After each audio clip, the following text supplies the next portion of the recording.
Welcome to Shraddha TV 1 news.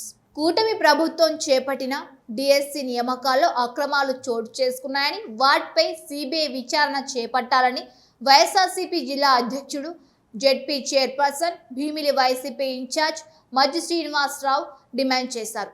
ఈ మేరకు సోమవారం మధ్యాహ్నం చిన్న శ్రీను నేతృత్వంలో మాజీ డిప్యూటీ స్పీకర్ కోలగట్ల వీరభద్ర స్వామితో పాటు జిల్లా వైసీపీ నేతలు కలెక్టరేట్లో జిల్లా కలెక్టర్ రామసుందర్ రెడ్డికి వినతి పత్రం అందజేశారు.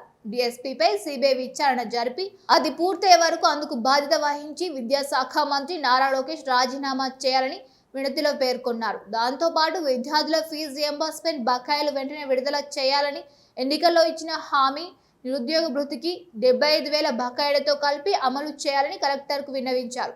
అనంతరం కలెక్టరేట్ వెలుపల మీడియాతో మాట్లాడారు. జిల్లా అధ్యక్షుడు చిన్న శ్రీను మాట్లాడుతూ, కూటమి ప్రభుత్వ అక్రమాల వల్ల లక్షలాది మంది డిఎస్సి అభ్యర్థులకు అన్యాయం జరిగిందని ఆరోపించారు. 10,000 కోట్ల ఫీజు రియంబర్స్మెంట్ బకాయిలు పెండింగ్ లో పెట్టి విద్యార్థుల భవిష్యత్ నాశనం చేస్తున్నారని ధ్వజమెత్తారు. ఎన్నికల్లో హామీ ఇచ్చిన 3,000 నిరుద్యోగ భృతిని 2.5 ఏళ్లుగా అమలు చేయకుండా నిరుద్యోగులను నయవంచన చేసిందని దుయ్యబడ్డారు. ముఖ్యంగా డిఎస్సి నియామకాల్లో అక్రమాలు చోటు చేసుకున్నాయని, అభ్యర్థుల ఫిర్యాదులతో తొలి నుంచి వైఎస్ఆర్సీపీ అన్ని ఆధారాలతో అక్రమాలను వెలుగులోకి తెచ్చిందని అన్నారు. టెట్ పరీక్ష రాయకుండానే స్పోర్ట్స్ కోటాలో అక్రమ నియామకాలు జరిగాయని ఆరోపించారు.